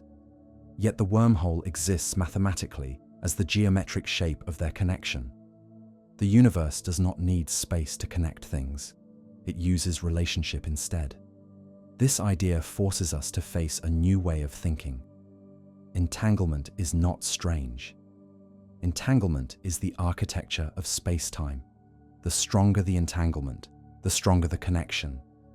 If entanglement increases, the wormhole widens. If entanglement decreases, the wormhole narrows. If the entanglement is lost, the bridge collapses. This idea links everything we have learned. In earlier chapters, we saw that space-time emerges from entanglement. Now we discover that specific entanglement patterns produce specific geometric shapes. A wormhole is not a weird exception. A wormhole is what happens when quantum systems are entangled in a particular way. This allows us to reinterpret famous paradoxes. Consider the black hole information paradox. If information falls into a black hole and the black hole evaporates, where does the information go? Quantum mechanics demands that information must be preserved. One of the key insights from the wormhole equals entanglement idea is that information never truly enters the black hole interior. Instead, the entanglement between the black hole and the radiation it emits forms a wormhole. The information remains encoded in the entanglement structure. What looks like information vanishing into darkness is actually information flowing through relationships. A black hole is not a prison. A black hole is a knot in the web of entanglement. Imagine holding a sheet of fabric. If you pull the fabric tight, it becomes smooth. If you pinch part of it, a distortion appears. A black hole is that distortion. Entanglement forms the fabric. Gravity is the stretching of that fabric. Wormholes are what happen when two distortions share entanglement. Einstein believed that wormholes were theoretical shapes in the geometry of spacetime. Susskind and Maldacena showed that wormholes are the geometry of entanglement itself. When two particles become entangled, they share information. When two black holes become entangled, they can share a wormhole. When enormous networks of quantum systems become entangled, we experience that network as spacetime. Everything we call geometry is just the visible form of invisible relationships. Think of a city built from roads. The roads do not contain the city. The roads define the city. Buildings and people appear where roads intersect. In quantum gravity, entanglement plays the role of roads. Spacetime is not the container. Spacetime is the map of relationships. Now consider what happens if we push the idea further. If entanglement can create bridges, and if gravity is the curvature created by those bridges, then controlling entanglement could allow manipulation of spacetime. Someday, the engineering of quantum information may allow us to sculpt gravity itself. Not by pushing on mass, but by shaping relationships. This possibility seems distant, yet the principle is already known. When quantum systems become entangled in the correct pattern, a wormhole forms. If entanglement creates bridges, then gravity may simply be the overall effect of many microscopic bridges pulling the universe into shape. In this view, the apple falls because spacetime curves. Spacetime curves because entanglement demands it. Entanglement demands it because information must arrange itself in the most efficient structure possible. Gravity is not the force. Gravity is the side effect. Space is woven from entanglement. Wormholes are the folds. Gravity is the tension. You can see a startling consequence. If entanglement is the foundation of spacetime, then spacetime can be built. If spacetime can be built, it can be changed. If it can be changed, then gravity is not the final truth. It is only the visible shadow. We do not yet know how far these ideas will take us. But something remarkable has happened. Einstein tried to show that gravity shapes the universe. Now physics shows that something deeper shapes gravity. Entanglement does not bend spacetime. Entanglement becomes spacetime. If the universe is a network of entanglement, then every relationship shapes reality. Every flow of information is a stroke of geometry. When you gaze at the stars, you do not see distance. You see the stretching of entanglement. When galaxies drift apart, you do not see motion across emptiness. You see the weakening of relationships. The universe is not expanding into nothing. The network is loosening. Reality is the story of entanglement unfolding through time. In the next chapter, we will follow this idea to its final step. If wormholes and entanglement are two sides of one truth, then gravity itself may emerge from the flow of information. Ted Jacobson will show that the equations of general relativity can be derived not from geometry, but from thermodynamics and information. Gravity is an expression of entropy. The universe prefers balance. Information seeks efficiency. Entanglement determines shape. Gravity is the result. The cosmos is not held together by forces. The cosmos is held together by knowledge. Imagine standing beside a still lake before sunrise. The surface is perfectly flat. Even a small stone dropped into the water sends ripples across it. Those ripples are not the stone itself. They are the result of energy passing through a medium. In physics, we often mistake the ripple for the cause. We see the effect and assume it is fundamental. For a long time, humans saw gravity the same way. We observed its ripples. We felt its pull. We watched planets move and apples fall. We believed gravity was a force acting at a distance. Then Einstein revealed that gravity is not a force. Gravity is geometry. Mass bends space-time, and objects move along curved paths. Einstein overturned the concept of gravity as a push or pull. He replaced it with shape. But what shapes the shape? Spacetime curves when energy accumulates. The equations describe how curvature forms, but not why the universe should prefer bending instead of remaining flat. Why should spacetime respond to matter at all? Why should the universe behave like a flexible medium? Why not simply remain rigid and indifferent? The answer began to emerge from an idea few physicists were willing to consider. Gravity might not be a fundamental feature of the universe. Gravity might be a consequence of something deeper, a byproduct of information. In 1995, physicist Ted Jacobson made a bold discovery. He showed that the famous equations of general relativity can be derived from thermodynamics, the science of heat and information. He did not assume geometry first. He did not assume curvature. He assumed only one principle.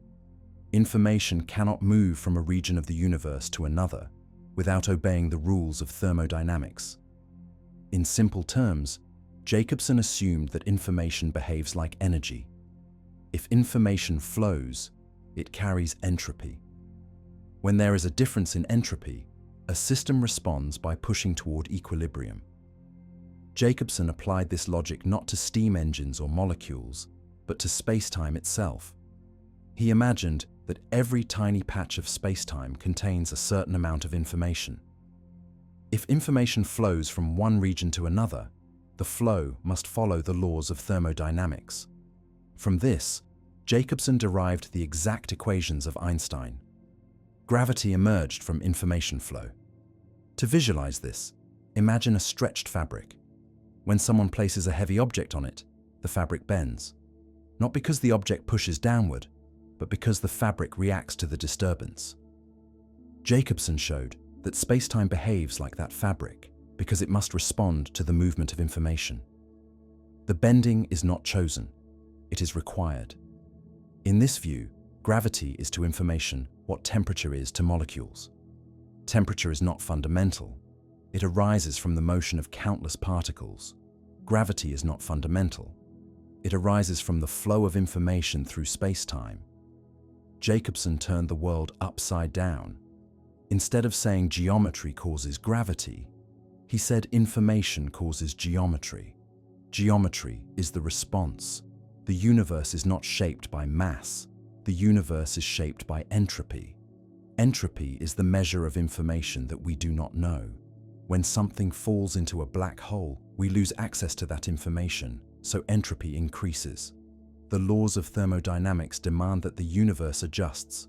Spacetime curves to account for the change. Gravity is the response to missing information. Jacobson revealed something extraordinary. Gravity behaves like elasticity. Stretch spacetime, and the geometry tries to snap back. Heat something, and the geometry changes. Gravity acts the way a membrane stretches to equalize tension. The universe pulls because information demands balance. 2 decades later, another physicist pushed the idea even further. Eric Verlinde proposed that gravity itself might be entropic. When particles move, they increase the number of possible arrangements of information. The universe favors the configuration with the most entropy. In that direction lies motion. In that direction lies gravity. The pull we experience is the universe increasing its informational possibilities. Consider a book on a shelf. If the book falls to the floor, the pages scatter into more possible arrangements. The system now contains more entropy. The universe chooses the state that allows more information. Gravity did not pull the book. Gravity resulted from the increase in entropy. The book falls because that path allows more information to exist.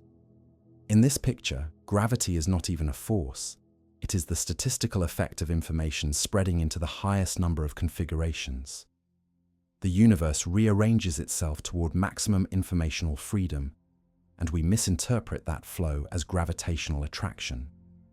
There is a deeper insight hidden inside this view. Imagine particles floating in a region of spacetime. Around them, invisible threads of entanglement weave the fabric of the universe. When particles move to new arrangements, the entanglement pattern changes. The change in pattern alters the geometry. The geometry change affects motion. The cycle continues. Information shapes geometry. Geometry shapes motion. Motion redistributes information. Gravity is simply the visible part of this loop. In Verlinde's model, spacetime is like a vast library. Every particle is a book. Every entanglement link is a sentence connecting ideas. When the arrangement of books changes, the meaning shifts. The structure of space shifts along with it. Gravity becomes a consequence of information rearranging itself to maintain logical consistency. Einstein gave us the equation that describes how geometry curves. Jacobson showed that the equation itself comes from thermodynamics. Verlinde showed that the thermodynamics comes from the behavior of information. 3 layers, 1 truth. Gravity is geometry. Geometry is entanglement. Entanglement is information. Physicists are now testing these ideas. Verlinde's entropic gravity predicts subtle differences in the behavior of galaxies. If gravity emerges from information, the strange motions of stars at the edges of galaxies may not require hidden matter. Instead, they may reveal how information distributes itself across cosmic scales. Some astronomers see hints that Verlinde may be right. Others insist dark matter remains the better explanation. The debate is alive, but something deeper is happening beneath the data. For the first time, physicists have equations that show how gravity could emerge from the flow of information. We do not yet know if emergent gravity explains every observation. Yet it reveals that gravity does not need to be fundamental. If it emerges in one scenario, it could emerge in others. The universe becomes simpler. The complexity lifts. We once believed that matter was made of atoms. Then we discovered fields. We believed space was the foundation. Then we discovered entanglement. We believed gravity was a force. Then we discovered it might be bookkeeping. Every fall, every orbit, every curvature of spacetime may simply be the universe performing arithmetic. Information flows. Entropy increases. Spacetime curves. The apple falls not because the Earth pulls on it. The apple falls because that motion increases the informational possibilities of spacetime. Gravity is the universe maximizing uncertainty. We are left with a quiet truth. The universe is not made of things. It is made of changes. Not of objects, of relationships. Not of forces. Of information flowing toward balance. In the next chapter, we will explore how to test this extraordinary idea. If gravity is emergent, then the universe must reveal clues. We will look to galaxy rotation, dark matter puzzles, and the shadows of black holes. We will ask how information leaves fingerprints on the sky. If gravity is the memory of motion, then space will confess it. We now stand at a crossroads. The idea that gravity might be emergent is beautiful, elegant, hypnotic, but science does not honor beauty. Science honors evidence. For a theory to matter, it must touch reality. It must make predictions that the universe can confirm or deny. So the question becomes urgent. If gravity comes from information, how do we test that? How do we catch the universe revealing its hidden code? Astronomers begin by looking at galaxies. Spiral galaxies rotate like immense cosmic whirlpools. Stars near the center move faster than stars near the edge, just as planets in the solar system move faster when they are close to the sun. If gravity behaved exactly as Newton described, the speed of a star orbiting a galaxy should decrease the farther it is from the galactic center. But when astronomers measured those speeds, they discovered something astonishing. Stars at the outer edges of galaxies moved far faster than gravity predicted. They moved as if some invisible mass was pulling on them. This mystery became known as the missing mass problem. The most common explanation is dark matter, a hypothetical substance that does not interact with light. If dark matter fills galaxies like an invisible halo, its gravity could explain the excess speeds. Yet after decades of searching, we have never detected dark matter directly. We see its gravitational effects, but not the thing itself. This is where emergent gravity enters the arena. If gravity is the result of information and entanglement, then galaxies may behave differently from what general relativity predicts. In 2016, Eric Verlinde proposed that the strange rotation curves of galaxies might not require dark matter. Instead, they could arise from the behavior of spacetime as an information-storing system. In Verlinde's model, the entanglement structure of spacetime changes on very large scales. That change produces an additional gravitational effect. To an observer, it looks like unseen mass, but nothing is hidden. Gravity itself is behaving differently. In this picture, stars at the edge of a galaxy move faster not because invisible matter is pulling them, but because spacetime has extra elasticity at galactic scales. The geometry adjusts to maximize information. The galaxy is not pulled by unseen particles. The galaxy is shaped by entanglement.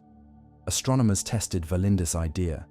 They compared his predictions to the observed rotation curves of real galaxies. In many cases, the match was strikingly good. Without adding dark matter, Verlinde's equations reproduced the observed motion of stars. The results shocked the community. Could dark matter be nothing more than a misunderstanding of gravity? But the story does not end there. Dark matter is not just used to explain galaxy rotation. It also explains how galaxy clusters behave and how the early universe evolved. In some of these tests, Verlinde's emergent gravity struggles. Certain galaxy clusters show gravitational effects too strong for his model. The cosmic microwave background, the oldest light in the universe, contains patterns that dark matter explains extremely well. Emergent gravity must still show it can match those successes. The universe forces honesty. A new theory must not only explain one mystery, it must explain all of them. Yet the very fact that emergent gravity matches galaxy rotation without dark matter is significant. It hints that gravity might behave differently at large scales. The universe could be telling us that gravity changes character depending on how much information spacetime contains. While galaxies challenge gravity, black holes challenge information. The Event Horizon Telescope, a global network of radio telescopes, captured the first image of a black hole in the year 2019. A glowing ring of energy surrounded a perfect shadow of darkness. What we saw in that shadow was not emptiness. We saw the boundary where geometry and information collide. The shape of that shadow matched the predictions of general relativity almost perfectly. If gravity emerges from information, then emergent gravity must produce the same prediction. And it did. The holographic models based on information produced nearly identical predictions for the shape of the black hole. It means that emergent gravity does not break relativity. It completes it. The shadow confirmed that spacetime behaves like a smooth surface while hiding an ocean of information beneath. Then came gravitational waves. In the year 2015, the LIGO observatory detected ripples in spacetime from colliding black holes. These waves traveled for billions of light years before reaching Earth. They passed through us, stretching and compressing space itself. The waves behaved exactly as Einstein predicted. If gravity emerges from quantum information, ripples in geometry should behave in the same way. Once again, emergent gravity matched observation. It becomes difficult to ignore a pattern. Information-based models explain black hole thermodynamics. They reproduce gravitational waves. They mimic galaxy rotation curves. They give new meaning to wormholes and entanglement. They explain why spacetime behaves smoothly, even though quantum physics beneath it is grainy and probabilistic. Yet there is still a battlefield. Dark matter remains the leading explanation for galactic behavior. It explains the formation of the first galaxies. It explains the structure of the cosmic web. Emergent gravity explains some parts but struggles with others. A theory that replaces dark matter must not require patchwork. It must solve everything elegantly. Perhaps the answer lies between both ideas. Perhaps dark matter exists and gravity still emerges. Perhaps dark matter is itself a manifestation of information. Perhaps what we call matter is just a misreading of entanglement. The universe is vast enough that many truths can coexist until the evidence reveals which truth remains. The deeper we explore, the stranger the consequences become. If gravity emerges from information, then every gravitational event is a computation. Every orbit is an equation solving itself. Every motion is a transfer of entropy. Spacetime becomes a processor. Galaxies become patterns. The universe becomes a cosmic algorithm executing the laws of physics. When we observe a galaxy rotate, we are not watching matter move. We are watching information update itself.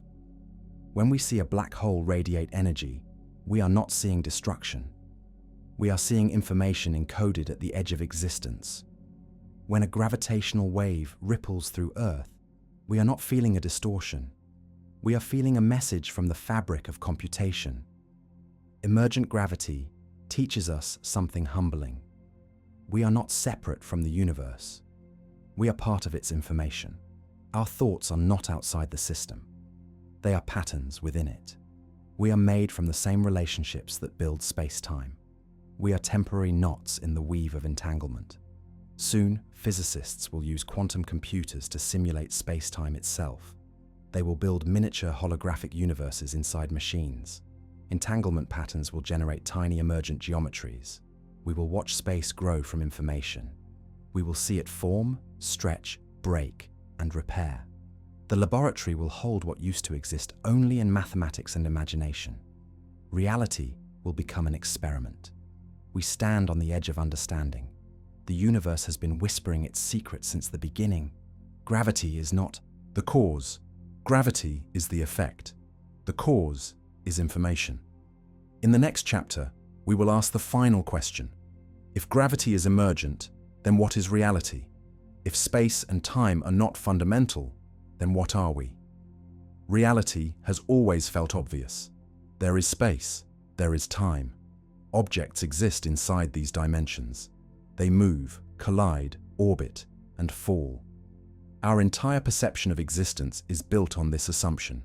We are in space, we travel through time. Gravity holds us in place. Yet now, after exploring the frontier of quantum mechanics, holography, and emergent gravity, we can no longer accept these assumptions without question. The evidence is clear. Gravity might not be fundamental. Space might not be fundamental. Time might not be fundamental. They appear instead to be consequences of something deeper. The most fundamental thing in the universe may not be matter, or forces, or even energy. The most fundamental thing may be information. Imagine the universe stripped of all objects. No planets, no stars, no atoms, no photons. Even remove the fabric of space and the passing of time. What remains? Logic suggests that nothing should remain, but quantum mechanics says otherwise. What remains is the information about how everything would relate if it existed. Pure possibility, pure relationship. A blueprint without a building, a score without a symphony. The relationships precede the structure. The information precedes the world. We experience the world through the lens of our senses. Sight shows us three-dimensional space. Touch tells us that objects are solid. Hearing reveals time through rhythm and sequence. But our senses evolved to keep us alive, not to reveal truth. We see only a thin sliver of the electromagnetic spectrum. We hear only a narrow range of sound frequencies. Our bodies cannot detect entanglement or quantum states. We are not built to perceive the underlying layer of existence. We are built to navigate the emergent world that information generates. Consider the room around you. You believe you are sitting in space, enclosed by walls. But what if the room is not a place? What if it is a realization of information? When you walk across that room, you think you are moving. But what if nothing is moving through space? What if the gravitational geometry you trust is only the visible effect of countless quantum relationships updating? Each step you take might not be movement across a distance. It might be a new informational state in a quantum network. Physicists studying quantum gravity now propose that space exists only where information is shared. Entangled systems create closeness. Unentangled systems create distance. Space is not emptiness. Space is a measure of connection. When entanglement decreases between two regions of the universe, they drift apart. When entanglement disappears, the geometry tears and the universe splits into independent domains. Space is the shape drawn by information. Time is equally strange. We feel time flowing like a river. But in quantum mechanics, there is no flowing river. There are only states evolving. Time is our experience of change in information. When the universe updates, we call that time. When information stops changing, time stops. Near black holes, time slows because information slows. The Hawking radiation that leaks from the event horizon is information trying to escape from a region where the update rate is nearly zero. Time is not universal. Time is local and emergent. If space and time emerge from information, then so must gravity. Gravity is the response of spacetime to information flow. When matter enters a region, it changes the entanglement pattern. That change bends space. We interpret that curvature as a pull, but nothing is pulling. The universe is just updating the network. Gravity is the illusion produced by the system trying to maintain equilibrium of information. What does this imply about the nature of reality? It implies that reality does not exist in space. Reality exists in structure. Think of a story in a book. Characters move through locations, experience events, and change through time. But none of those places or events exist on the page. The page contains only ink. The meaning lives in the relationships between symbols. Information writes reality into existence. The universe may work the same way. What we call space and time exist only because the information that defines the universe needs a medium to express itself. To test this idea, imagine removing the matter from the universe. You would expect space to remain.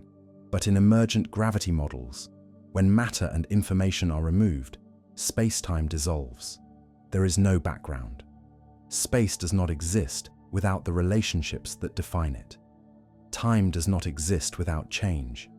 Gravity does not exist without the flow of information. We sense the world as objects. Quantum mechanics reveals the world as probabilities. Entanglement reveals the world as relationships. Holography reveals the world as information. At every layer, reality becomes less like a thing and more like a connection. In this view, existence itself is not absolute. To exist is to influence. If a quantum system cannot affect anything else, physics says it has no observable reality. It is indistinguishable from non-existence. That means existence is not about being located somewhere. It is about being connected to something. We exist not because we occupy space, but because we affect the network. This is not metaphor, it is mathematics. In the holographic principle, everything we observe inside spacetime has a corresponding description outside spacetime. Inside, we see matter and motion. Outside, we see information and entanglement. Two descriptions, one truth.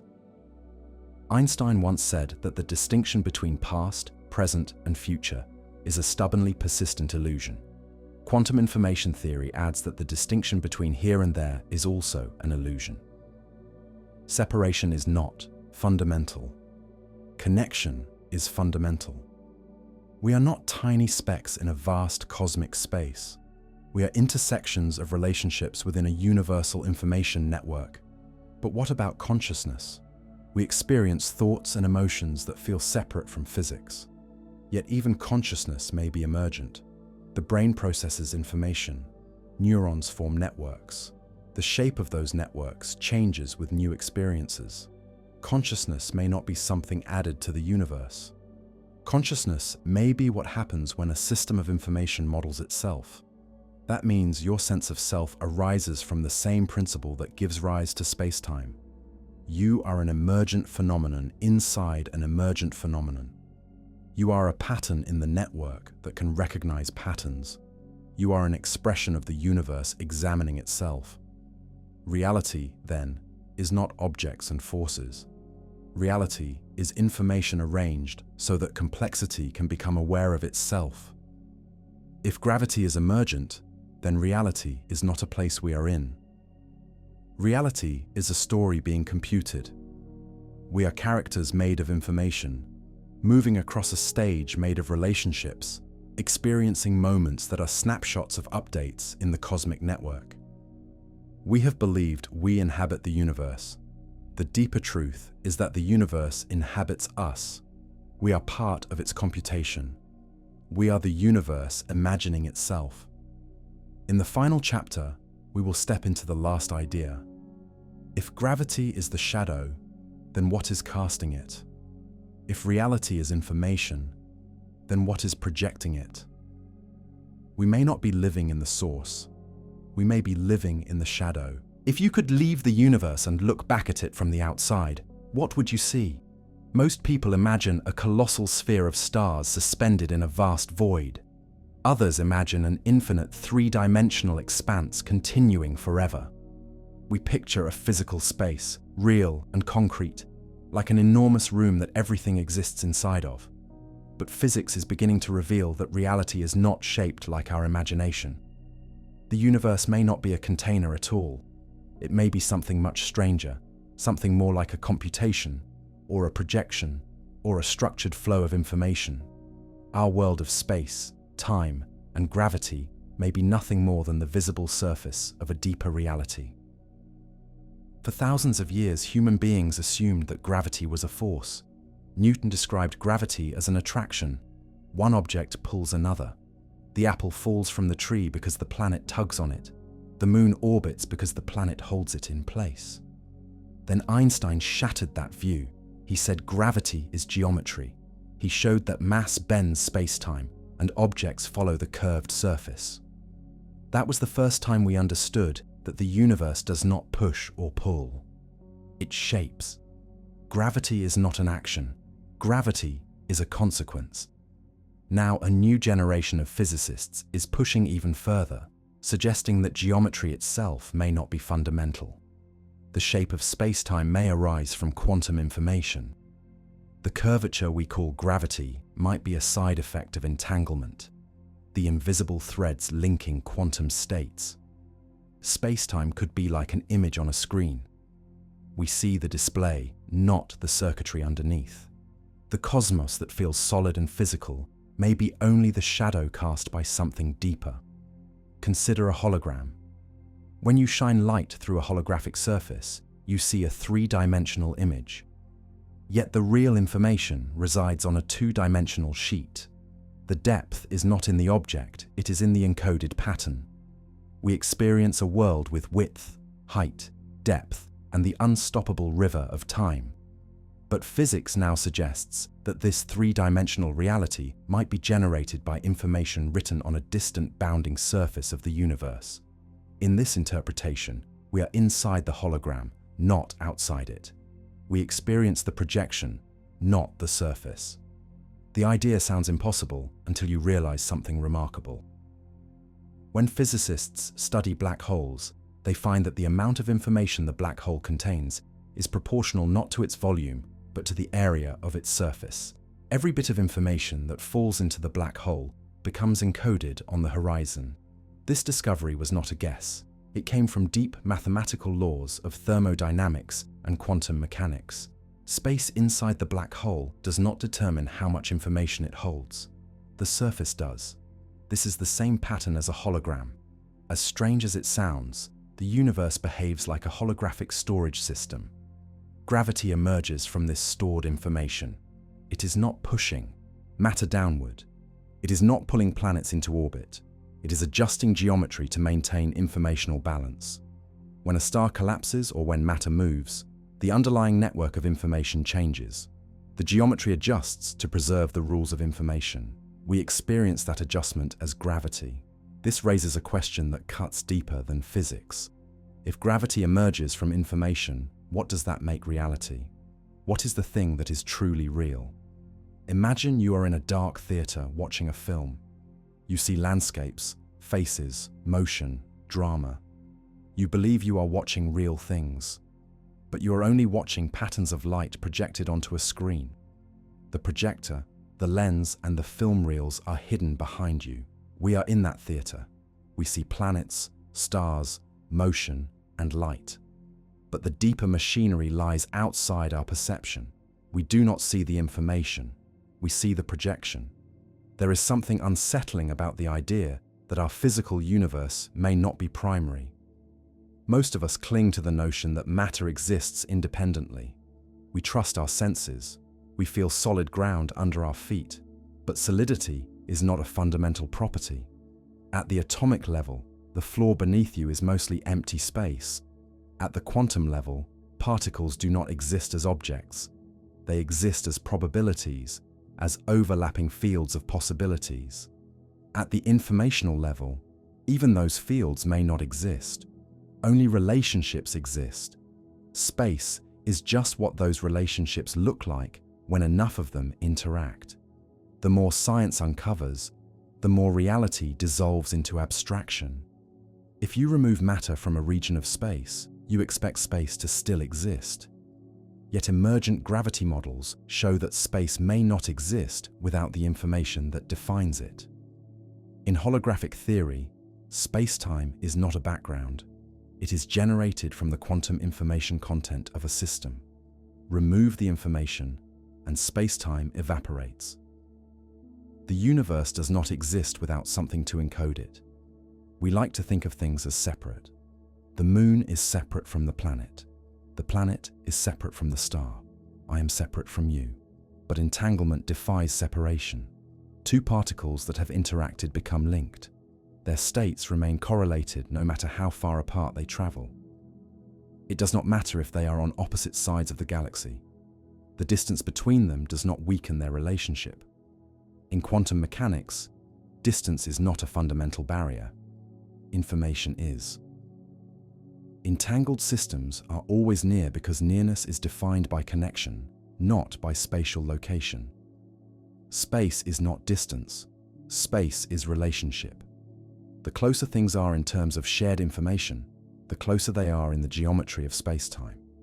Distance is an emergent illusion that expresses how much information is shared. When entanglement decreases, distance increases. When entanglement reaches zero, the geometry of space-time splits and the universe tears into separate regions. This is not imagination. It is the direct conclusion of mathematical work by researchers like Mark van Ramsdonk, who showed that decreasing entanglement literally causes space-time to disconnect. Space-time is stitched together by information. If this is true, then we are not located in space. We are located in a network. We do not exist at a point. We exist as a set of relationships. The universe does not hold us. We participate in its structure. So what does that say about consciousness? The most uncomfortable implication is that consciousness too may be emergent. The brain is an information processing organ. It builds models of reality by compressing information from the senses. When neurons fire together frequently, they form stronger connections. When connections strengthen, new patterns emerge. The pattern becomes self-aware. Consciousness is not a thing inside the brain. Consciousness is the brain modeling its own process. In this view, awareness is a pattern of information modeling itself. If the universe is fundamentally informational, then consciousness is not a glitch. Consciousness is the universe examining itself through informational structure. We are the universe becoming aware. This does not reduce humanity. It elevates us. We often feel separate from the cosmos. We imagine ourselves as observers looking outward. But if space and time are not fundamental, then we are not in the universe. We are of it, woven into its informational fabric. Every thought we have is a rearrangement of connections. Every choice is a new informational state. Our awareness is not an accident. Awareness is built into the very architecture of emergence. Imagine a library. Books fill the shelves. Each book contains information, but the meaning does not exist in the ink or paper. The meaning exists in the relationships between ideas. The universe is that library. We are not the paper. We are not the ink. We are the meaning encoded within. When you look at a star, photons travel across vast distances to reach your eyes. You imagine those photons crossing empty space.